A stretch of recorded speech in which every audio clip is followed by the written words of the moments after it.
Hello there everyone. Today I want to show you how to make this elegant beaded Kumihimo braid using 3 colours of the seed beads here. So this is what it looks like.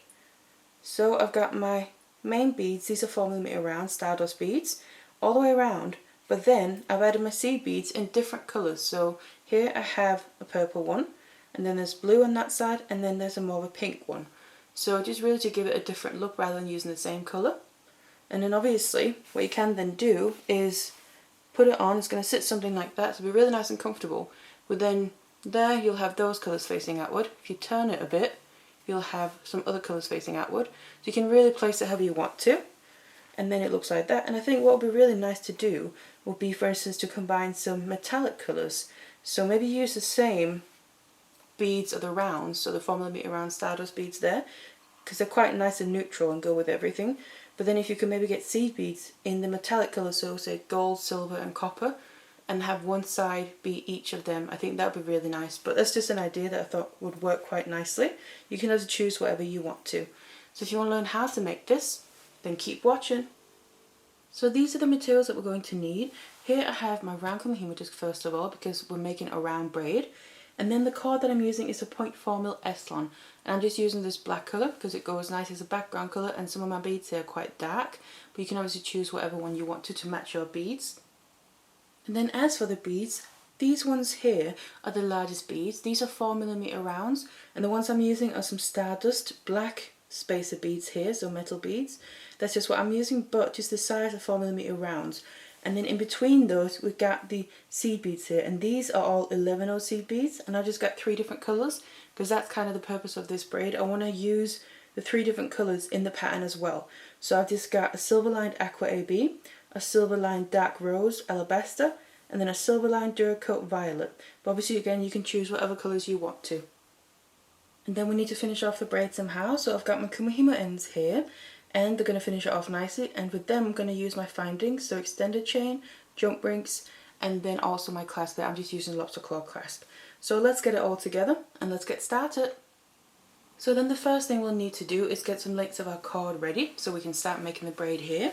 And what I have is 4 lengths of my Eslon of about 1 meter each. And then what I'm going to do is first of all put all the ends together so they're even, and then I'm going to fold them over in half and put the ends together again. So just like this, because we need to find roughly where the middle is, because each of these cords is going to be doubled over when we start working with them. So up here I have the middle where the loop is, and I just tie a regular overhand knot to keep them together, and also so I know that's the midpoint. And then in this case I just tied a piece of scrap wire around that to help pull it down through the braid, through the disc there, but you can just attach whatever you want to in a Kumihimo disc as well. So we have the cords ready, and now we need to attach them to the disc.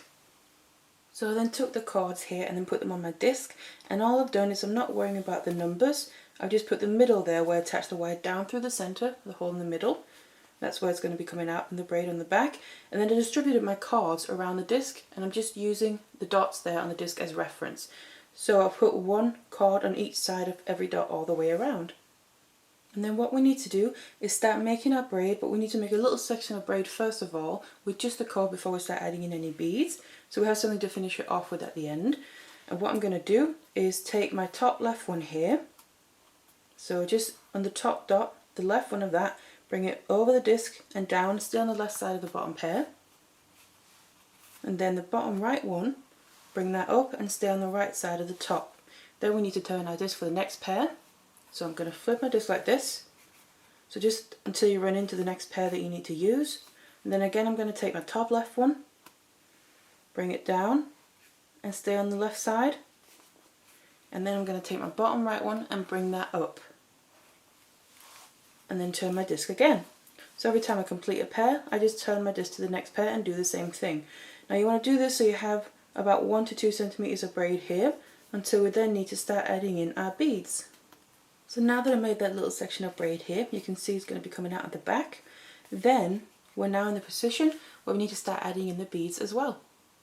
So this is then the bead setup here for this braid, and you can see that there is a pattern going on all the lengths of cord here, and that basic pattern is 1 4mm round, 3 of our seed beads, 1 4mm round, 3 seed beads, and so on all the strands, but there is a bit of a difference from one strand to the next one. And one of those differences is what beads that you start and finish with on each length of cord here. So some of them you can see will start with a 4mm round, or they'll start with the seed beads, and the same, they might finish with the different ones as well. So that all depends on which length it is, depending on where that needs to go in the pattern. But another difference in it as well is actually the colours themselves. So that is the colours of all the seed beads here, because like I said, I'm using the 3 different colours of seed beads to achieve the effect all the way around the braid, but they have to be set up in a certain way to achieve them lying in those kind of rows along the braid in the right way. So I have my 3 colours there. Some will start with different ones, but they're going to always have the same pattern. So for instance, we have blue, pink and purple, blue, pink and purple, but they'll start at different times on the lengths of cord here. So to make it a little bit easier on how to set them up, I've taken a picture of this setup here and then put that on my website, but then I've also written out a description in text on how to set them up. So each length of cord will have a description on how all the beads are set up in the colours as well. So that will make it a little bit easier to have a look at there. And what I'm going to do is put a link down in the description box below here to my website where you can go and have a look at that setup. So once you then set up all your beads here, we then need to move on. But what I also just want to mention is if you work a little bit differently than what I do, because I always start with my top left one, bring that down, and then the bottom right one and bring that up. Some people start opposite, so we'll take the top right one instead, or the bottom left one. But that doesn't really matter. So what you need to do if you do that, if you work opposite to me, like I said, I do my top left one. That's the same thing as if you start with the bottom right one. So if you start with either the top left or the bottom right, you need to set up the beads the same way as this. But if you start with the top right one or the bottom left one, you'll need to set up the beads in the mirror image to this. So basically imagine that you have a mirror in front of your disc and you need to set them up in that mirror image there. So what that means is that the top 2 cords would swap over, not the cords themselves or anything, it's just the positioning on the beads there. The bottom ones, the beads will swap with each other, but then on the side here, the top 2, one on each side, would swap over the middle, and then the bottom ones would also swap over the middle, because that would be the mirror image, and that's how you would achieve the same effect on the braid as this one if you work in the opposite way. So once you've then added in all your beads here, we then need to start adding them into the braid. So then to continue the braid here, but while adding in the beads, it's basically just like an 8-strand braid with beads on.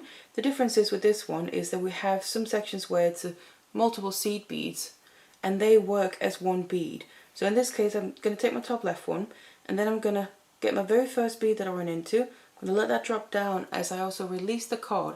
In this case it's one of my 4mm rounds, so it's just that single bead. Let that drop all the way into the middle and then make sure it goes underneath the cords in the middle there. So if you have to, just push it in, tuck it in with your finger to make sure it stays underneath. Then bring the cord down, just in the same way that we did the braid before. And then I need to take my bottom right one here, and then on this one I have my 3 seed beads as the first ones that I have to bring in. So that means I'm going to drop these down. These 3 seed beads work as one bead, you could kind of say. So as I'm releasing my cord, I'm just also dropping those 3 seed beads down. And again, same principle, make sure all of them get tucked underneath the cords in the middle.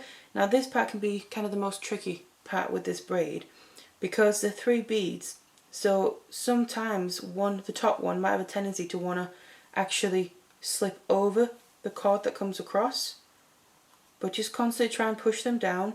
So I've got them all underneath there and bring the cord up. And basically what it's about is kind of keeping an eye on it throughout, because once you get going with after the first few movements here, they kind of settle in better and it gets easier, but I would still recommend keeping an eye on it. Then I'm turning my disc here for the next pair, and then I'm going to release my next bead, which is also 4mm round. While I'm releasing the cord, let that drop down, just like that. And then this is where I wanted them to be careful. Most likely the seed beads from the previous ones you brought over will probably pop out here. So before I then bring this all the way down, what you can do is release the top one here, just to make sure you tuck them back in underneath, push them down, and then bring the other cord back out in the same place you took it from, because this is just to get them into position, and then bring it down. And then the first one especially here is quite tricky, and I can just see mine has just popped out again. So all you got to do is do the same thing. Just release that cord and make sure you push them down and then bring the cord back out. And they will stay eventually. So just keep an eye on it throughout. And then down here, my bottom right cord is the next one I need to bring over. I'm going to bring down, drop down the first beads that I ran into there, which are the 3 seed beads. Push them all the way down. Make sure all the 3 beads underneath the cord, and then bring it over. And already now it's gotten a little bit easy because we have some beads already in there, which adds to the spacing, but still just keep an eye on it. And then the next one here is my top left cord, which then again has a 4mm round. So as I'm releasing my cord, I'm dropping down the bead, letting that drop all the way underneath the cord in the middle. If you need to, just give it a little push in, and then bring that down. Keep an eye on the seed beads. If any have popped up, just put them back before you move on. If not, then you can move on to the next one. So my bottom right one is one with 3 seed beads on. So I'll drop them down as I'm releasing cord, and then make sure that all 3 go under the cord there. Bring it over and up to the top, and then make sure they stay underneath. And then once you move a step further, the previous step will kind of be locked in place, you could say. So you don't really have to worry about the previous seed beads that much anymore. It's just the recent ones. Obviously, like I said, just keep an eye throughout, just to make sure if you do find that seed beads are popped out, it's better catching it as you go, and then you can fix it, rather than when you finish it and you kind of see if any are popped out, then it's a little bit too late to do anything about it without taking the whole thing apart. So rather catch it as you go and then fix it along the way. Drop down my next bead here, and now is when they then start stacking on top of each other as well. So that's a 4mm round. And the next one, the bottom right one here, is my 3 seed beads again. And as you can see also,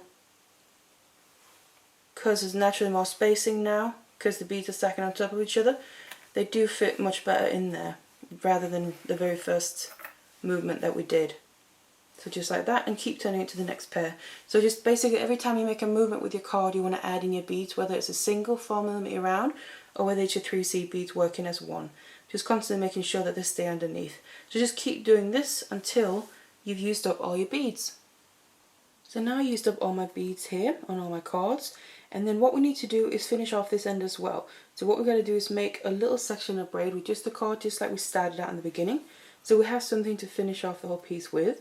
So I'm just going to continue the braid. So this is the next cord that I'm due to take.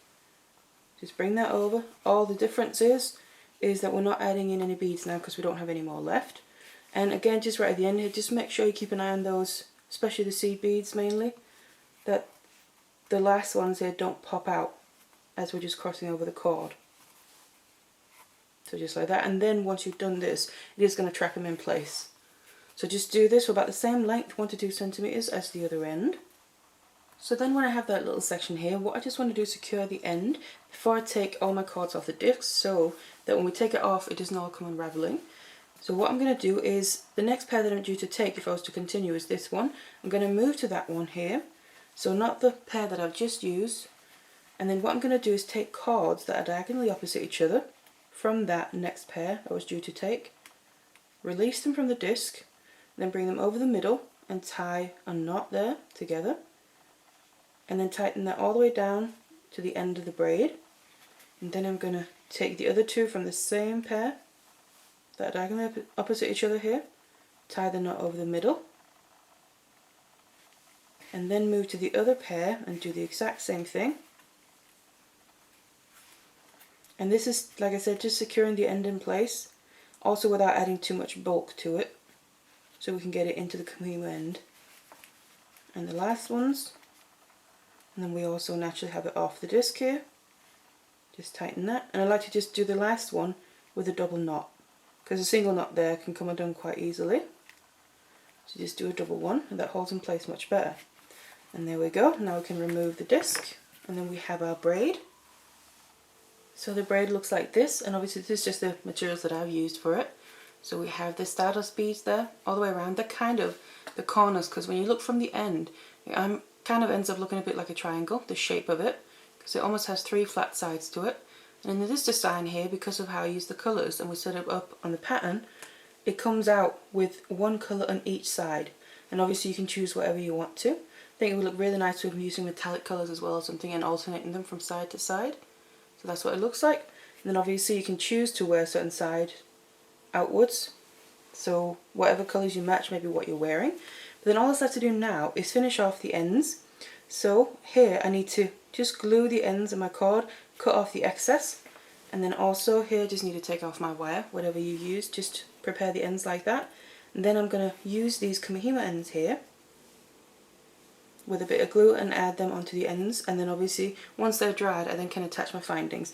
I already have a tutorial where I show how to do this separately, so I'm going to put a link to that in the description box below, so if you need to you can go there and have a look. But then otherwise finish off the ends, add your findings, and then your bracelet will be done. So I then added both my ends here on my braid and also attached my findings, so my little clasp and extender chain there, and then you have your finished braid. So that's what it looks like. So you can see the distinct 3 different sides, in this case then adding the 3 different colours of the seed beads, and then obviously it'll look a little something like this on, so it'll sit really comfortably, but you can then choose which colours you want to be outward depending what side you put on. So that's what it looks like. So I really hope you enjoyed this tutorial, and thank you very much for watching.